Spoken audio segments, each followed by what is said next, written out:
ಈ ಕಾಲದಲ್ಲಿ ಒಂದೂರಲ್ಲಿ ಗಣೇಶ್ ಶೆಟ್ಟರ್ ಎಂಬ ಭರಪೂರ ಆಸ್ತಿ ಹೊಂದಿರತಕ್ಕಂತಹ ರೈತನೊಬ್ಬನಿದ್ದ. ಅವನು ತನ್ನ ಹೆಮ್ಮೆಯ ಭಾವನೆಯೊಂದಿಗೆ ನಡೆದುಕೊಳ್ತಿದ್ದ. ಕೆಲಸಗಾರನೆಲ್ಲ ಕೇವಲ ದುಡಿಯುವ ಕೈಗಳಿಂದೇ ನೋಡ್ತಿದ್ದ. ಅವನಿಗೆ ಕೃಷಿಯಲ್ಲಿ ಯಶಸ್ಸು ಹೆಚ್ಚಿತ್ತು, ಆದ್ರೆ ಸಂಬಂಧಗಳಲ್ಲಿ ದಾರಿದೀಪದ ಕೊರತೆಯಾಗಿತ್ತು.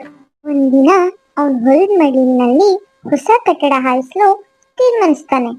ಬೆಳಿಗ್ಗೆ ಮೂಡುತ್ತಿದ್ದಾಗ್ಲೇ ಅವನು ತನ್ನ ಪಕ್ಕದ ಕೆಲಸಗಾರನಾದ ಸುಬ್ಬಣ್ಣನನ್ನು ಕರೆದು ಜೋರಾಗಿ ಕಿರ್ಚ್ತಾನೆ.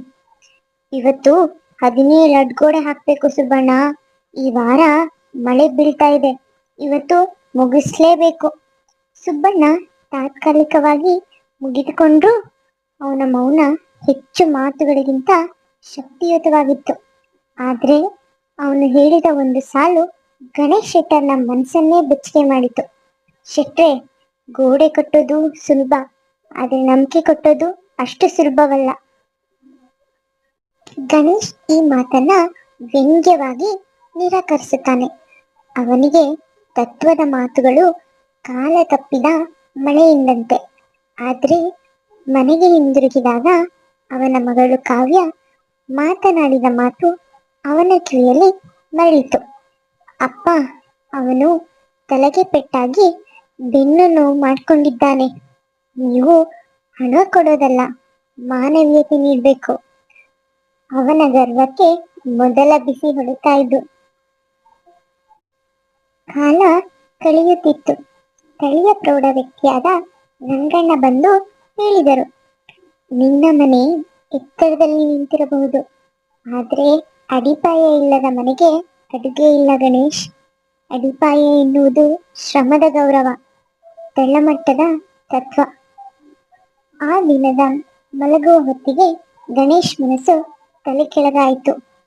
ಅಚ್ಚರಿಯ ವಿಷಯ ಅಂದ್ರೆ ಅದೇ ದಿನ ಸುಬ್ಬಣ್ಣ ಹಳ್ಳಿಯನ್ನು ಬಿಟ್ಟು ಹೋಗಿದ್ದ. ಅವನ ಹಸ್ತಕ್ಷೇಪ, ಶ್ರಮ, ನಿಷ್ಠೆ ಎಲ್ಲವೂ ಇಲ್ಲದ ಹಳ್ಳಿಯು ಖಾಲಿ ಹಾಗೆ ಅನ್ನಿಸತೊಡಗಿತ್ತು. ಗಣೇಶ್ನ ಮನಸ್ಸು ಒಬ್ಬ ಕೆಲಸಗಾರನ ಮೂಲಕ ಬದಲಾಗುತ್ತಿದ್ದದ್ದು ದೊಡ್ಡ ವಿಸ್ಮಯವೇ ಸರಿ. ಬುದ್ಧಿಯ ಹೆಮ್ಮೆ ಕಡಿಮೆಯಾಗುತ್ತಾ ಹೃದಯದ ಸ್ಥಾನ ಹೆಚ್ಚಾಗತೊಡಗಿತು. ಆತನು ಒಂದು ದಿನ ತನ್ನ ಮಗಳನ್ನು ಕರೆದು ನಿಶ್ಚಯಿಸಿದ. ಅವನಿಗೆ ನಾನು ಕೈ ಕೆಳಗೆ ಕೆಲಸ ಕೊಟ್ಟವನು ಅಲ್ಲ, ಅವನು ನನ್ನ ಕಣ್ಣು ತೆರೆಸಿದವನು, ಅವನು ನನ್ನ ಗುರು.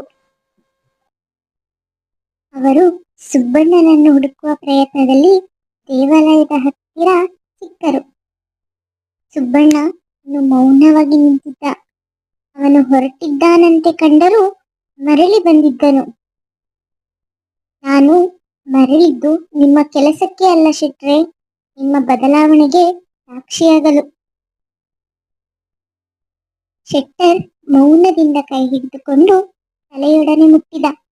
ಅವನಿಗೆ ಅರ್ಥವಾಯಿತು, ನಿಜವಾದ ಕಟ್ಟಡವೆಂದರೆ ಮನೆಯಲ್ಲ, ಮನುಷ್ಯ ಸಂಬಂಧಗಳ ತಳಮಟ್ಟದ ತತ್ವ.